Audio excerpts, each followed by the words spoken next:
Good afternoon, everyone.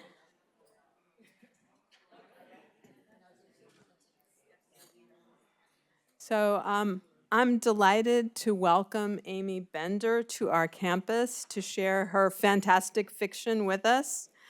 I know of Aimee's work as a professor of English who teaches creative writing and highly admire her knack for creating quirky, unconventional characters thrust into mind-bending predicaments.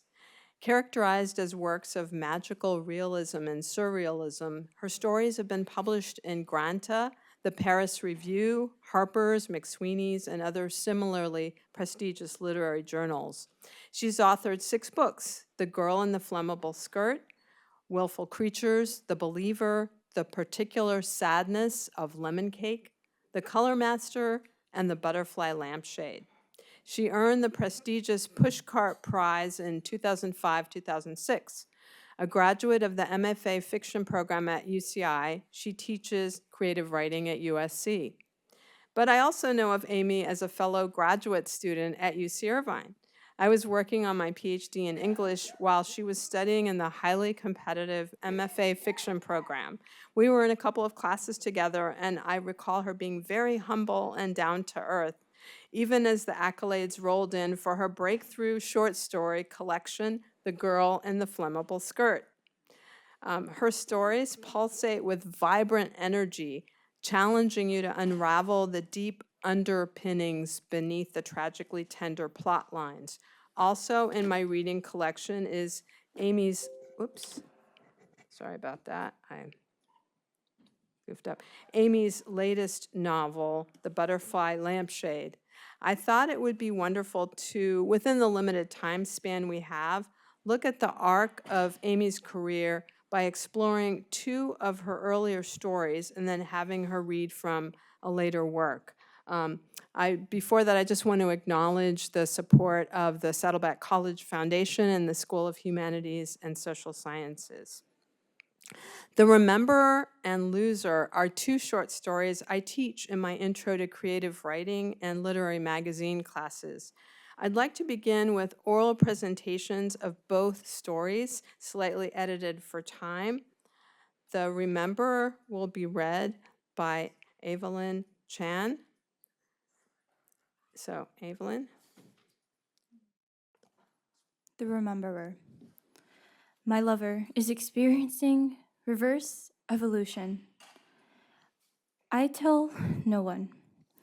I don't know how it happened, only that one day he was my lover, and the next he was some kind of ape. It's been a month now, and he's a sea turtle. I keep him on the counter in a glass baking pan filled with salt water. Then I say to his small, protruding head, "Can you understand me?" And he stares with eyes like little droplets of tar, and I drip tears into the pan. A sea of me. He is shedding 1,000,000 years a day. I am no scientist, but this is roughly what I figured out. On his last human day, he said, "Annie, don't you see? We're all getting too smart. Our brains are just getting bigger and bigger, and the world dries up and dies when there's too much thought and not enough heart." He looked at me pointedly, blue eyes unwavering. "Like us, Annie," he said. "We think far too much." On his last human day, he put his head in his hands and sighed, and I stood up and kissed the entire back of his neck, cover that flesh, made wishes there, because I knew no woman has ever been so thorough and has ever kissed every inch of his skin. I took him in my arms and made love to him, my sad man. "See, we're not thinking," I whispered into his ear while he kissed my neck. "We're not thinking at all." And he pressed his head into my shoulders and held me tighter. Afterwards, we went outside again. There was no moon, and the night was dark. He said he hated talking and just wanted to look into my eyes and tell me the things that way. I let him, and it made my skin lift, the things in his look. Then he told me he wanted to sleep outside for some reason. And in the morning, when I woke up in bed, I looked out to the patio, and there was an ape sprawled on the cement. Great furry arms covered his head to block out the glare of the sun. Now I come home from work and look in the regular size shaped, walking and worrying and realizing over and over that he's gone. I pace the halls. I chew whole packs of gum in mere minutes. I review my memories and make sure they're still intact. Because if he's not here, then it's my job to remember. I think of the ways he wrapped his arms around my back and held me so tight it made me nervous, and the ways his breath felt in my ear. Right. When I go into the kitchen, I peer in the glass and see some kind of salamander now. He's so small. Ben, I whisper, do you remember me? Do you remember me? His eyes rolled in his head, and I dribbled honey into the water. He used to love honey.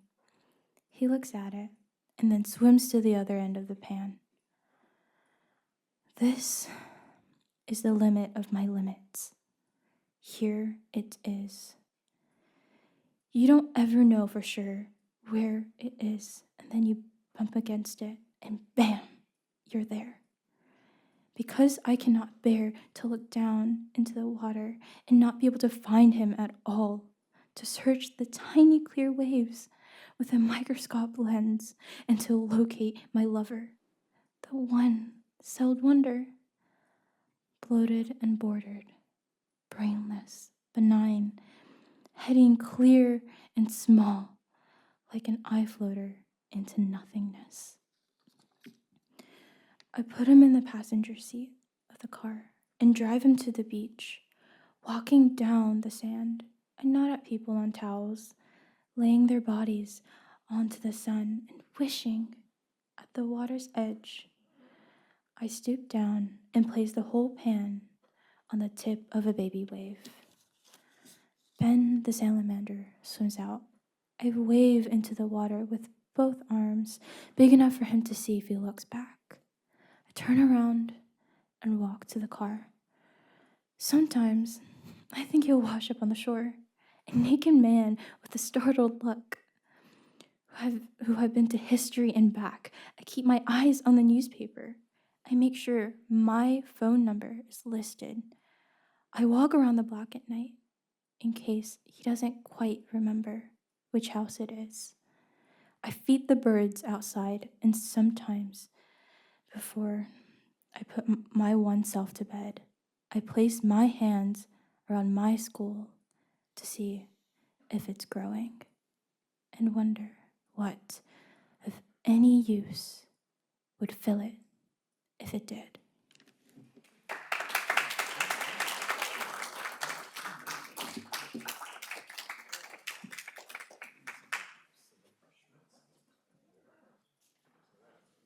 Thank you, Evelyn. We'll now have an oral presentation of another of Aimee Bender's stories, Loser, and it will be done by Ace Etienne. Once there was an orphan who had a knack for finding lost things. Both his parents had been killed when he was 8 years old. They were swimming in the ocean when it turned wild with waves, and each had tried to save the other from drowning. The boy woke up from a nap on the sand, alone. After the tragedy, the community adopted and raised him, and a few years after the death of his parents, he began to have a sense of objects, even when they weren't visible. This ability continued growing in power through his teens, and by his 20s, he was able to actually sniff out lost sunglasses, keys, contact lenses, and sweaters. As news spread around the neighborhood about the young man's skills, people reacted two ways. There were the deeply appreciative and the skeptics. The appreciative ones called up the young man regularly. He'd stop by on his way to school, find their keys, and they'd give him a homemade muffin. The skeptics called him over, too, and watched him like a hawk. He'd still find their lost items, but they'd insist it was an elaborate scam, and he was doing it all to get attention. "Maybe," declared one woman, waving her index finger in the air, "maybe," she said, "he steals the things, so we think it's lost, moves the item, and then comes over to save it. How do we know it was really lost in the first place? What is going on?" The young man didn't know himself. All he knew was the feeling of a tug, light but insistent, like a child at his sleeve. And that tug would turn him in the right direction and show him where to look. Each object had its own way of inhabiting space and therefore messaging its location. The young man could sense, could smell an object's presence. He did not need to see it to feel where it put its gravity down. As would be expected, items that turned out to be miles away took much harder concentration than the ones that were 2 feet to the left. When Mrs. Allen's little boy didn't come home one afternoon, that was the most difficult of all. Leonard Allen was 8 years old and usually arrived home from school at 3:05. He had allergies and needed a pill before he went back out to play. That day, by 3:45, alone Mrs. Allen was a wreck. She ran, weeping, to her neighbor, who calmly walked her back home. Together, they gave the house a thorough search, and then the neighbor, a believer, recommended calling the young man. Although Mrs. Allen was a skeptic, she thought anything was a worthwhile idea, and when the line picked up, she said, in a trembling voice, "You must find my boy." "You lost him?" said the young man. Mrs. Allen began to explain, and then her phone clicked. "One moment, please," she said, and the young man held on. When her voice returned, it was shaking with rage. "He's been kidnapped," she said. The young man realized then that it was Mrs. Allen he was talking to, and nodded. "Oh," he said. "I see. I'll be right over," he said. The young man tried to feel the scent of the boy. He asked for a photograph and stared at it. A brown-haired kid at his kindergarten graduation. But the young man had only found objects before, and lost objects at that. He'd never found anything, or anybody, stolen. He wasn't a policeman. Mrs. Allen called the police, and one officer showed up at the door. "Oh, it's the finding guy," the officer said. The young man dipped his head modestly. He turned to his right, to his left, north, south. He got a glimmer of a feeling towards the north and walked out the back door, toward the backyard. Night approached, and the sky seemed to grow and deepen in the darkness. Maybe the boy was too far away by now. He heard the policeman ask, "What is he wearing?" Mrs. Allen described a blue shirt, and the young man focused in on the blue shirt. He turned off his distractions, and the blue shirt, like a connecting radio station, came calling from the northwest.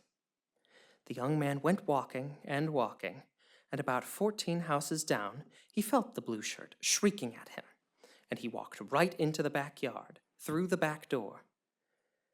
And sure enough, there were 4 people watching TV, including the tear-stained boy with a runny nose, eating a candy bar. The young man scooped up the boy while the others watched, so surprised they did nothing, and one even muttered, "Sorry, man." For 14 houses back, the young man held Leonard in his arms like a bride.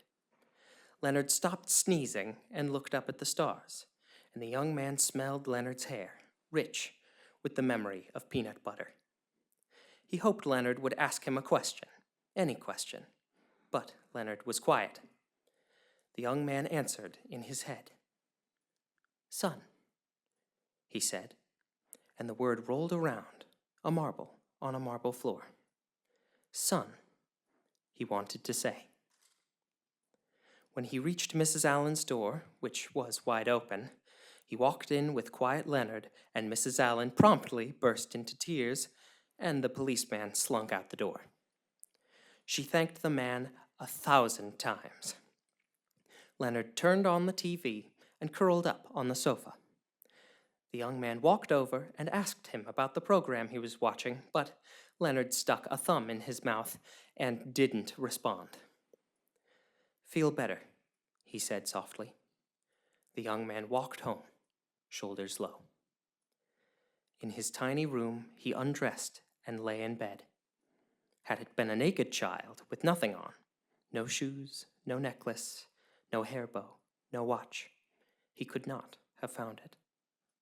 He lay in bed that night, with the trees from other places rustling, and he could feel their confusion. No snow here, not a lot of rain. Where am I? What is wrong with this dirt? Crossing his hands in front of himself, he held on to his shoulders. Concentrate hard, he thought. Where are you? Everything felt blank and quiet. He couldn't feel a tug. He squeezed his eyes shut and let the question bubble up. Where did you go? Come find me. I'm over here. Come find me.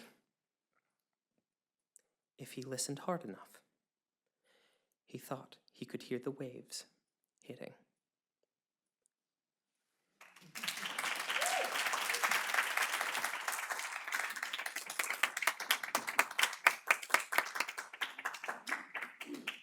Thank you so much, Evelyn and Ace, for those wonderful interpretations. They're both drama students.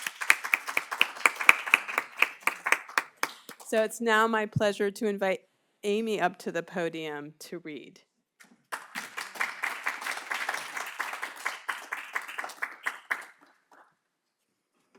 Thank you so much, Gina, for having me here and for that intro. And thank you, both of you, for such beautiful readings.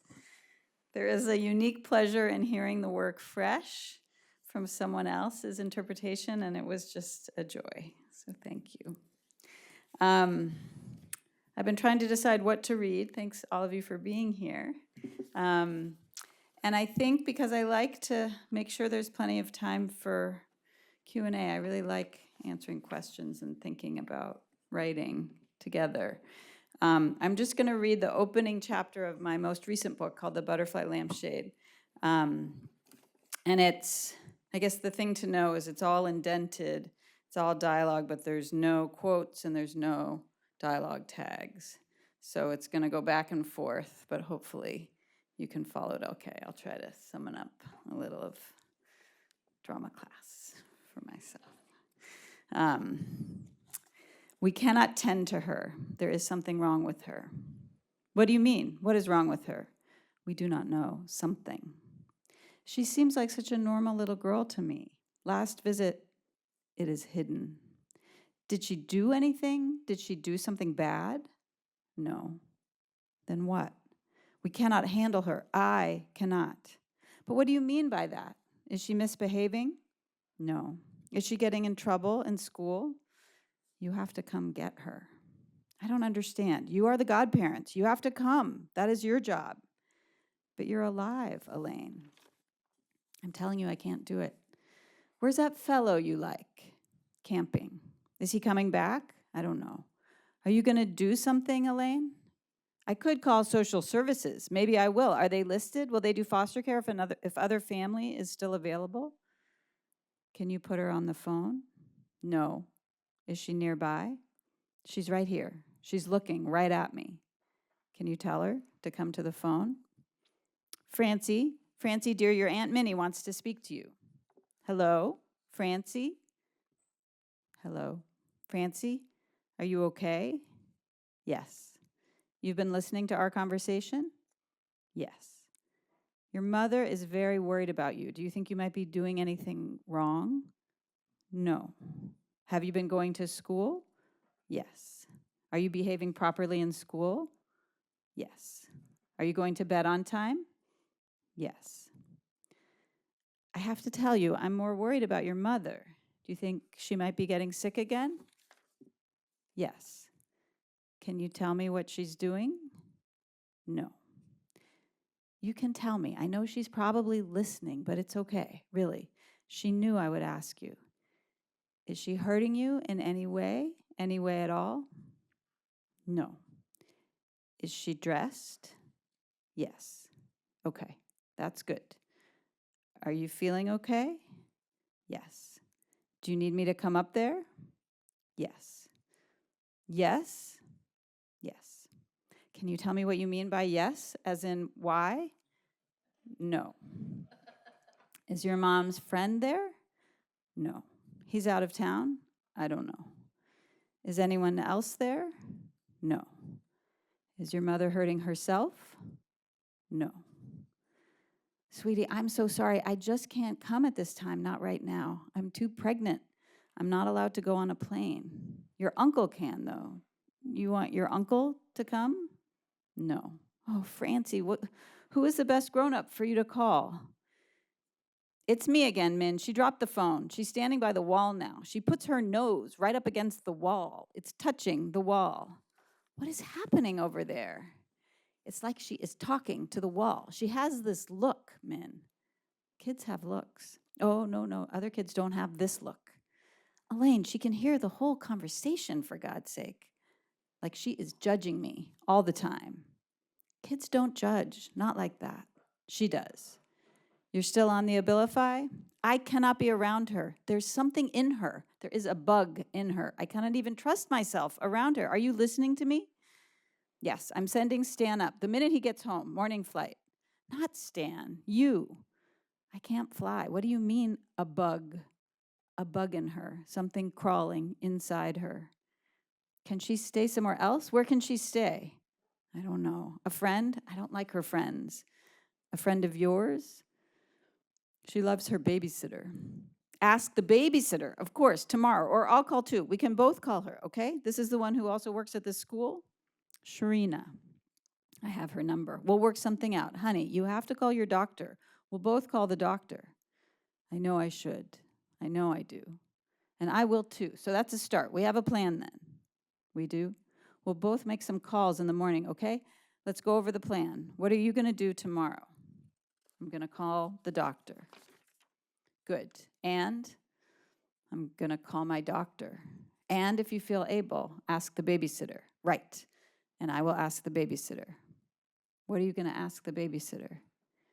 If she will take my sweet girl, Francie. But what do I mean again? Where will she take her?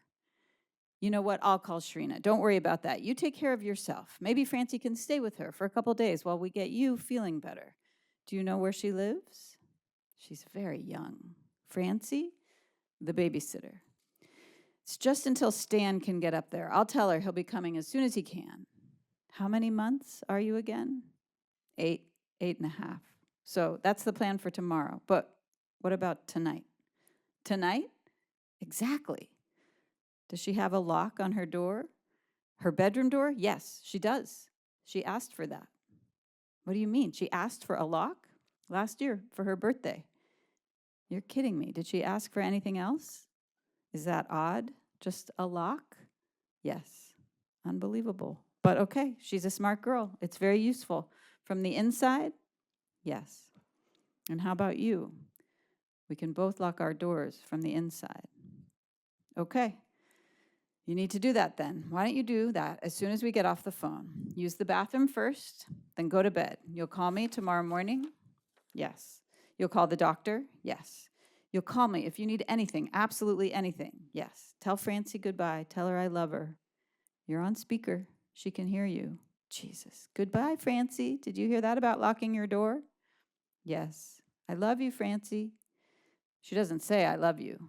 Well, I'll say it anyway. She doesn't have to say it back. I love you, Francie. Goodbye, Min. Thank you so much. I love you. I love you too, Elaine. We'll figure this out. Thank you. I love you. I love you too, Elaine. Go to your room now, honey. Good night.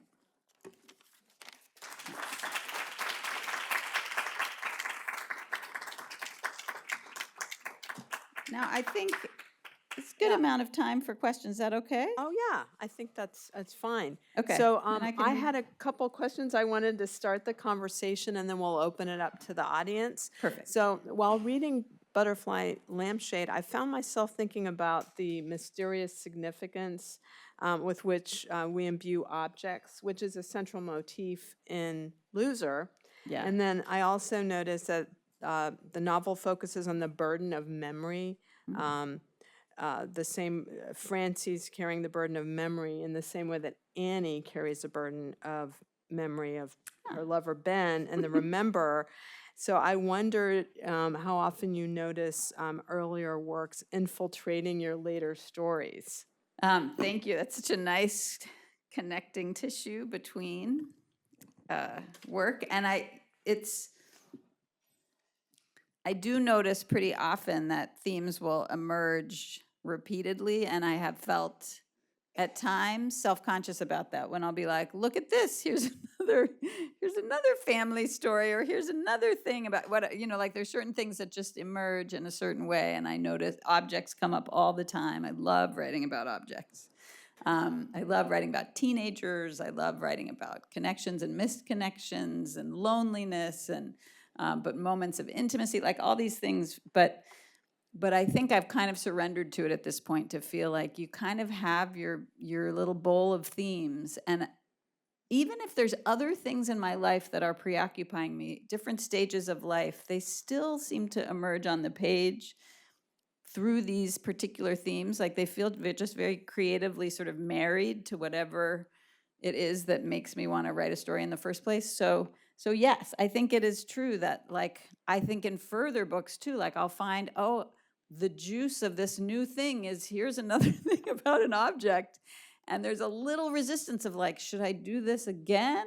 But then it always goes somewhere a little bit new too. Like I feel like we have to take any doorway in that we can find, even if that doorway appears familiar.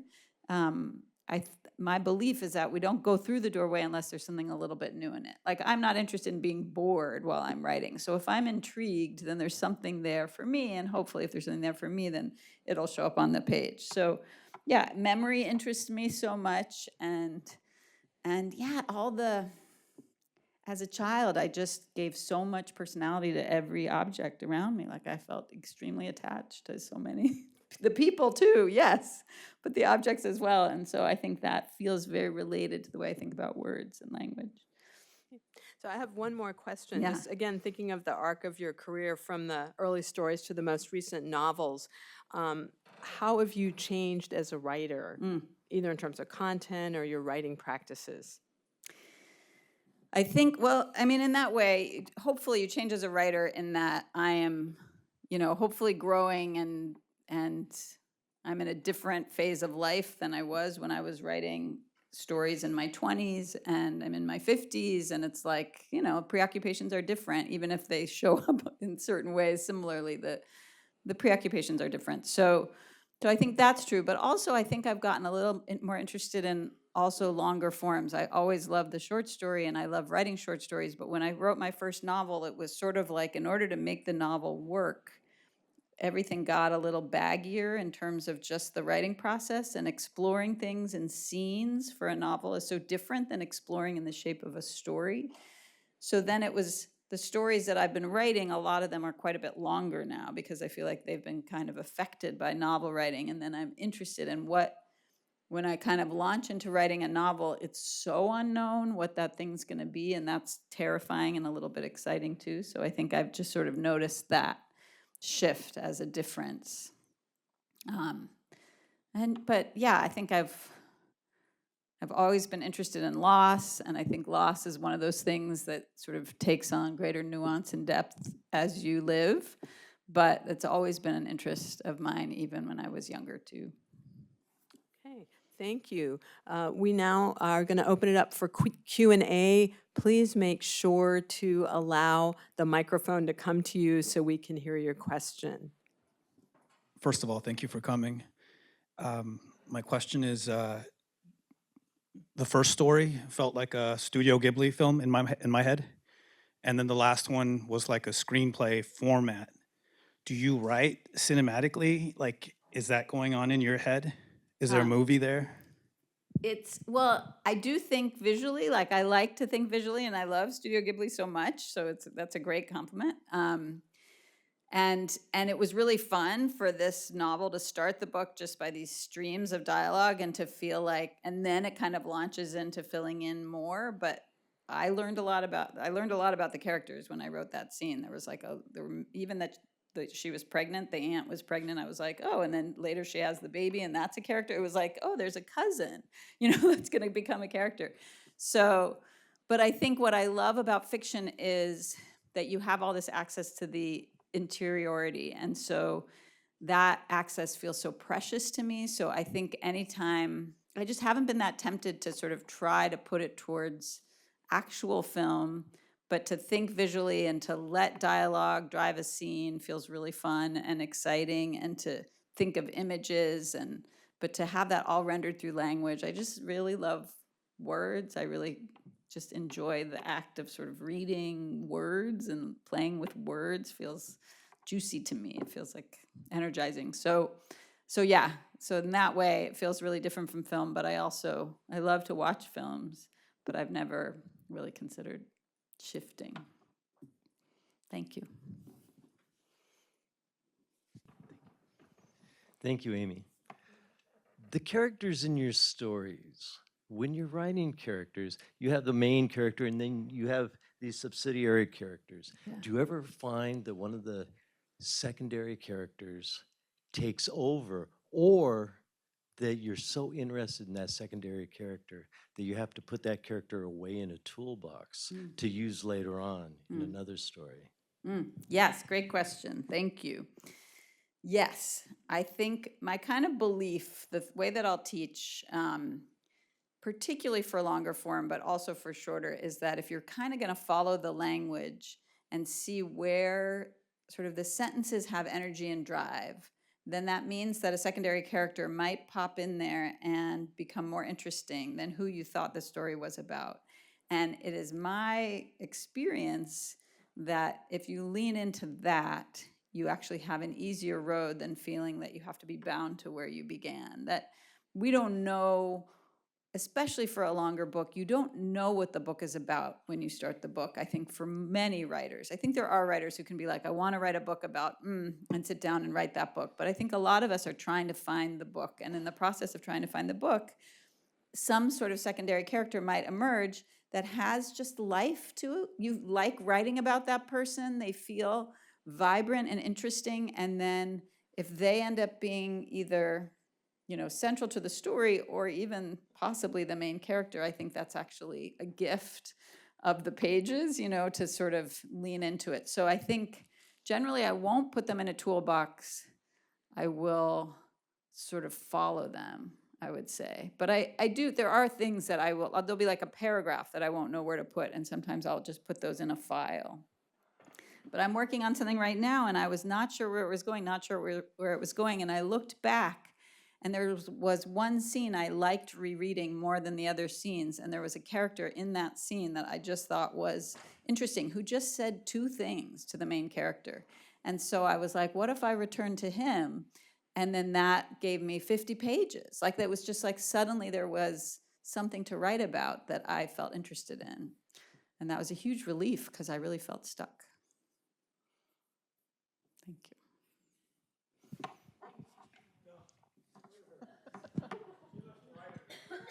Thank you. No, really quick. I'm just I love what I heard from you today. So this is wonderful. I think that it's such a challenge to create an experience, right? And writing, you're creating an experience. We've been talking about this. I'm very interested, for you, I'm a writer too, and I'm for the first time working on a novel, but I am really struggling to find what process of writing works for me. Yeah. As a mother, as someone that is engaged in society. So I'm sure you're tired of that question, but I'm just very it's a great curious. question. Yes, what works for you to Yeah. keep that spark on Yeah. a right? I love that question, and I'm nodding because I relate, because there's so much going on so many, so many circles to attend to. The thing that really worked for me before I became a parent was writing like a 2-hour block and setting a timer essentially, and this was before there were phones, like this was really, that was so much easier, because it was like, now I have that like built-in checking impulse that is so annoying. But I found that there's a new thing called Forest, where you can plant a virtual tree if you set your phone and then do 30 minutes or whatever. Anyway, so but having kids then sort of shifted things. But something that I found really interesting, and this goes to I work well with a block of time, and I work well with regularity. And not all writers do. I think some writers want longer time, kind of sporadically, and that suits them. But I like to do anything to push back the dread and the thinking about writing, and the worrying about writing is very distracting and I think very unhelpful. So for me, like when I have twins, and when they were babies, there was a point when they were like starting to sleep a little more, that I just did 10 minutes. I think that scene emerged close to like a 10-minute spurt of just desperate wanting to like have my own voice in the world. So even 10 minutes felt like much different than nothing. So that it doesn't have to be that you need the time to really develop and absorb into the work, that if you feel very busy and distracted, but you designate, okay, I'm going to do 20 minutes, 3 days a week, 4 days a week, whatever, and I'm going to try to stick to that. And then I'm going to try to make a habit of it and see what happens with that. Then I think it releases the work from the pressure of performance, and it feels more exploratory, because you're just like, here's my 20-minute thing. I cannot answer the phone. I'm going to put the phone on whatever. The kids are doing their whatever, like this is my time, and that it doesn't have to be large, but it does accumulate. And I think then it becomes a very interesting investment in just a kind of process of gathering in a way. So, and so that has worked for me. But like you say, everyone kind of has a different relationship to it. The question I would say for you to kind of ponder is, when you think of work that you felt really connected to and you really enjoyed writing, what were the circumstances of that? And to try to replicate that.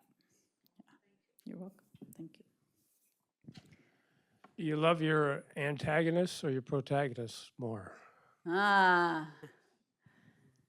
I mean, I do love them both. Antagonists are like having such a comeback culturally. Like they're all getting their own movies. I teach a fairy tales class, and it's like all the villains are now like, we have their full backstory and they're sympathetic. Anyway, so yeah, I like an antagonist just keeps things moving. So I like that a lot. But I think as characters develop, they always start to become more, hopefully, just more rounded and more complicated. And then I start to feel attached to them in that way. But I'm grateful for anything that makes the story have that kind of alive feeling that interests me. And that can be either one. I have a quick question regarding, do you subscribe to a kind of structure in your writing when you're constructing a novel, in that, not to be overly prescriptive about it, but just to kind of have that 2/3, no new information that sometimes we hear about? And how do you work with structure, or do you just not? I have tried, I think there was a point in taking a bunch of writing classes that I would really try to do, especially with novels, to be the real stickler for me was, what does your character want? Which really it was very hard for me, because I just don't think that way. And I would just try to think, what does my character want? And I would draw a blank, my brain won't go there. And then they would want things if I just let them do their thing in the world. They would start to want or not want. And so I guess, my novels are kind of weirdly structured, I think, because I am not really following a kind of classic structure. But then all I want is to feel like when I'm doing a read-through of something longer, that the one scene connects to the other scene and there is an emotional build. And that if the reader's willing to go with me, hopefully they'll feel something by the end. Hopefully there'll be some experience for them. And I guess that feels, as soon as I try to get in any way more structured about it, something in me kind of freezes up. So I'm pretty extreme on that end, because I think a lot of writers can have a sort of balance. But I haven't been able to, like even it makes me want to put a new thing in the 2/3 mark. You know, like there's a rebellious part that's just like, here's a whole new chapter. You know, like I just feel like, why can't we do why can't we do all those things? We can. I mean, we can try. Thank you, Aimee. you. Very interesting. All the conversation up to now has been basically when the process is already ongoing. I would like to go back to the genesis of ideas. Yeah. And how do you grab an idea and decide to move forward? Memories, experience, and just let it go. I am talking from a personal approach I do, which is my memories, whatever, and then the story takes over. And but I am not a professional. I just write. I would like to hear the opinion of a professional. Well, and I think your approach is great, because it's just letting your whatever is kind of tugging at you be the starting point. And I would say the thing I've kind of leaned on relates to your question. Like when I've had a block of time and the rule is I can't do anything but sit there and be working on something or not, I get very bored in this, like, and boredom is like, I think boredom's getting a little more play now. Like we're realizing how scarce it is and how important it is. And in the boredom, like if you can really stay with the boredom without filling it, then I would start a story out of desperation, and I would start 5 stories, and most of them would bore me. You know, most of them would like just make the boredom worse. And one of them, like I remember doing this with those stories. One of them I'd be like, oh, who is this kid that's finding lost things? I'm curious. Now I'm not bored, and now I'll follow this. But because of that, like in teaching, I like to do a lot of writing exercises, because I like to be like, okay, yes, we all have all these memories, but do you have a memory of, you know, potato salad? Go. And everyone's like, oh, I have no. You know, like it's just like, what is your memory of basketball? You know, and just like, what are the things? Or make up a dream. You can have a dream that you did a lot, or make up a dream. And then in the writing exercise, write. Just a little tiny prompt will usually take the writer somewhere new. And then you look and see, well, where did it get interesting? Where's the stuff I can cut? Where's the interesting part? And I'm going to work with that. Yeah, sometimes I forgot this memory. Yeah. Which is all clear. But then I dig into the idea, start writing the thing, and then I say, oh, that's why that happened. Oh, you understand what I'm saying? Yeah, you learn all these layers. Yeah. All of a sudden, oh, that's what this person acted like that, or oh, that is why we had this other experience. Yeah. And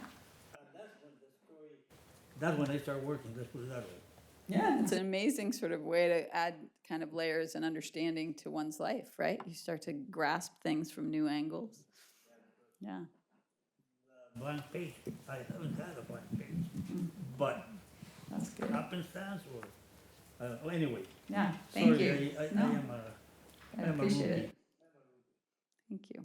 Do we have I time think- for one more question? Yeah. Sorry, I have 2 questions here. Sorry. Oh, that's okay. It's okay.